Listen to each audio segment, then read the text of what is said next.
great. Thank you for joining us today. For those who don't know, Polly Donaldson is the director of the Department of Housing and Community Development. And we want to talk today a lot more about what's happening with our housing in the DC area and just how the local government is really trying to not just put a Band-Aid on an issue, but to try to make life easier for our residents who are in need. So how are things going over there? Well, things are great. First, can I just say, Denise, thank you so much for having me on. I really appreciate it. And I know everyone is so busy these days and all, but we've got to be able to get the word out. And I really appreciate that. I also want you to know, I really love the new look. I love it. Oh, thank you. So I thought I'd tell you I had not, I've just seen it recently and I just think it's fabulous. So I'm a vote for, okay? All right. Okay. That's at least we have one vote, Chairman. We No, can of take course. that back to the team. Of course, of course. Well, let me just say, how are things going? We are in the midst of course, the worst economic crisis as well as a health crisis in our community.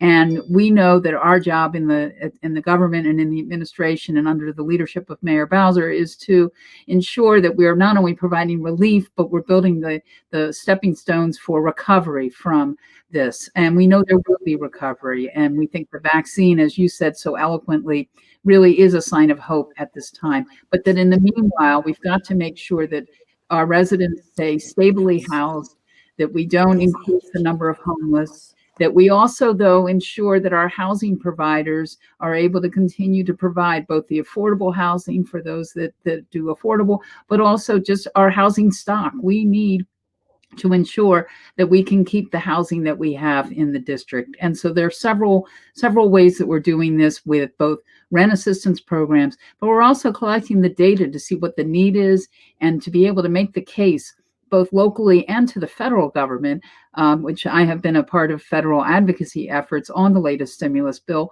because we know we're going to need more help. We know that we're going to need that. And they're in the middle of discussions right now on Capitol Hill, and we have made our voices heard there from the district as part of what really is a national need at this point. I know that we had the Deputy Mayor John Falchicchio on last week, and we talked a little bit about data, if you've been able to sort of assess how great the need is. And it seems as though you all have done some research. So could you share some of that with us? Sure.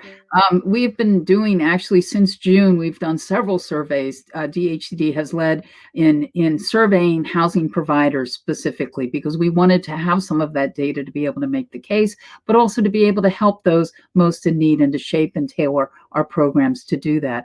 And so the latest survey we did was in November to the portfolio of housing providers. That was sent to over 12,000 unique email addresses. We really cast the net wide. About 4,600 recipients opened the survey, and about 770 completed the entire survey. And so here are some of the initial findings from that. And a full report will be ready later in this month. But I can tell you that actually, and there's some good news in this, but it does also point to where the problems are going to be coming both in the future. I can tell you 56% of the respondents had not yet felt a significant impact on their business from the eviction moratorium, but 1/4, 25%, felt it made their business much worse. So there clearly is some pain that is going on there in that way as well. Those that have mortgages on their properties, which is a great concern, because if you're not getting rents, it's going to be hard as a housing provider to pay your mortgage. About 1/3 said that they're having difficulty with paying that mortgage and paying that mortgage in October, particularly. Despite all of our efforts to promote the emergency rent assistance that we have, both with the programs that the Department of Human Services runs, the ERAP program, as well as the programs that DHCD has stepped up to address COVID rent assistance, COVID relief, it actually turned out that really most of our housing providers were not even aware that there were rent assistance programs, and that was more than half.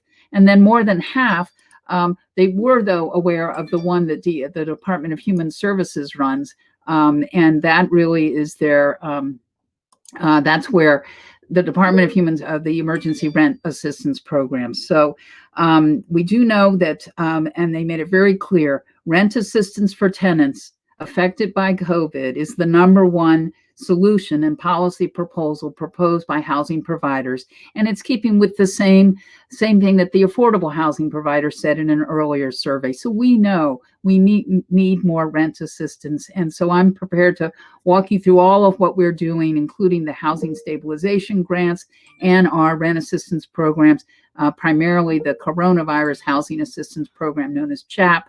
And that will be, that's for tenants now, and starting in January will be for both tenants and landlords. So that's a brief overview, and I can go deep, however deep you'd like to go.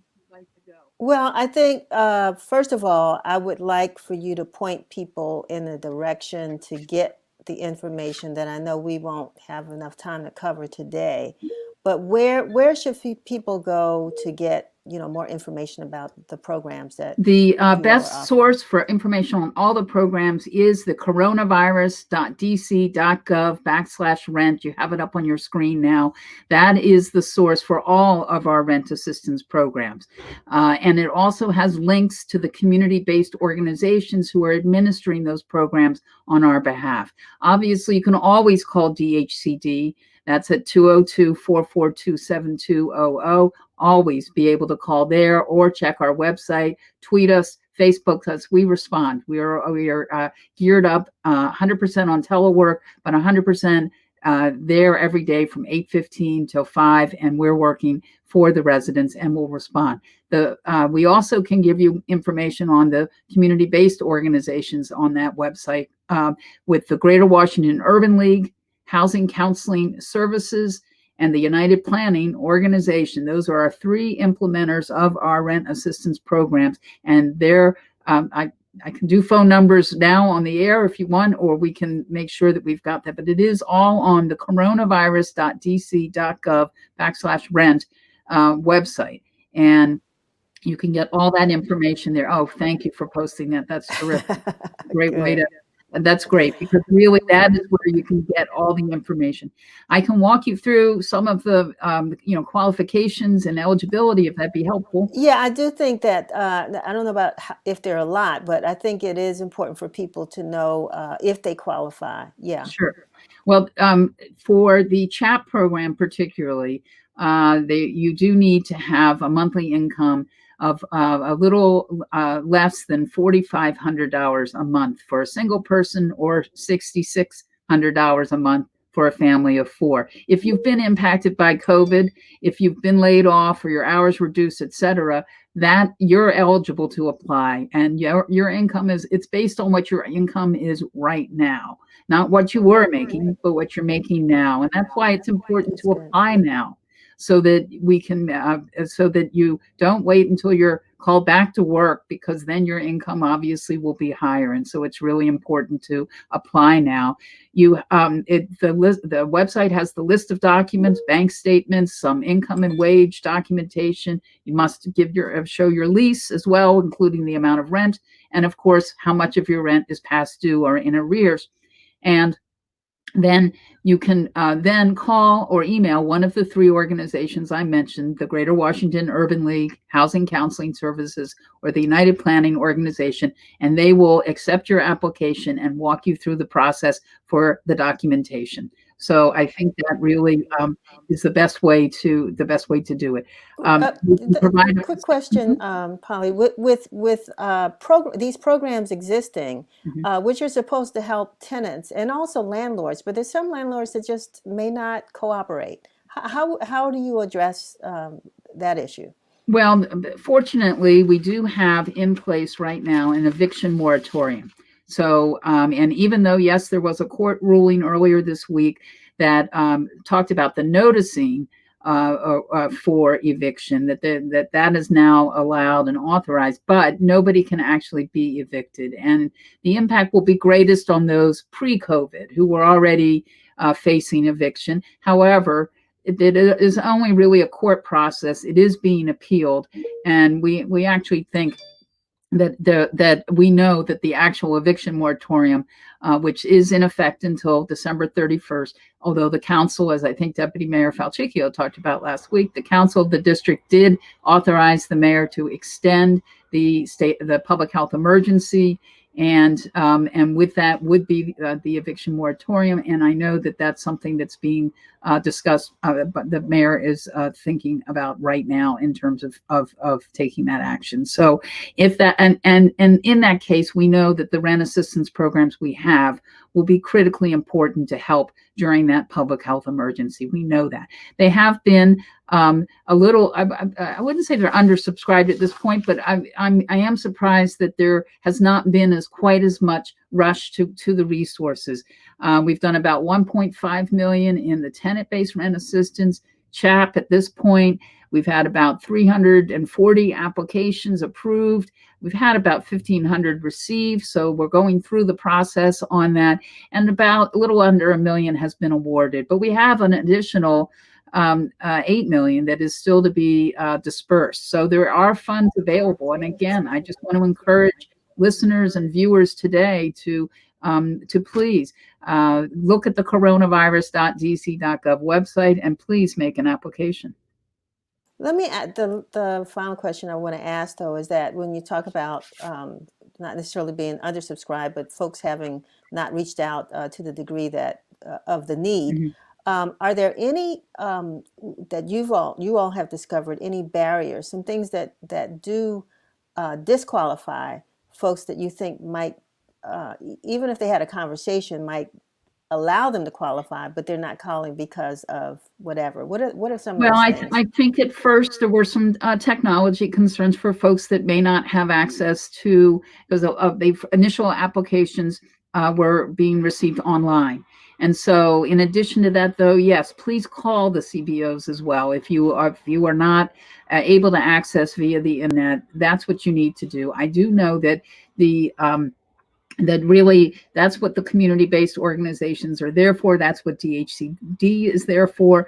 So please call if you are not able to access online the information and resources and materials, and we will provide that assistance. For those who have landlords who are not being cooperative or communicative on this, I do want to say tenants, of course, have rights in the district, and that they should be encouraged also to contact the Office of the Tenant Advocate. And that phone number is 202-719-6560. They fight for the rights of tenants and are making sure that no one is getting evicted. If you have someone who, if you get a sense that is what is next on your landlord's list, you have rights, and you especially have rights during this public health emergency. But again, I encourage you, reach out, call for help. That's what we're there for. That's what the community-based organizations are there for. And we have resources to help. And I just want to encourage everyone to access them. Well, it was a lot of information, but I'm glad that you were here to share it with us. And we're going to keep trying to get this message out, because we don't want to have to write any stories about folks, who've been evicted, and when there was help that they could have received. So exactly, and know that we believe more resources are coming. I have great hope that the Congress is actually going to take the big step this weekend and pass another stimulus bill that will have some additional assistance in the housing area, and that's what we really just absolutely need from the federal government in terms of that kind of support. So I look forward to perhaps coming back and telling you more about that assistance when we finally do see the bill that gets passed. Well, our doors open, or our whatever you call it, but you're welcome. You're welcome to come back. I look forward to that. Have a great holiday. Thank you. You too. And Thank you. just stay safe. Thank Yes, you. ma'am. You too. Thank you. All righty. Okie doke. Where do you come to get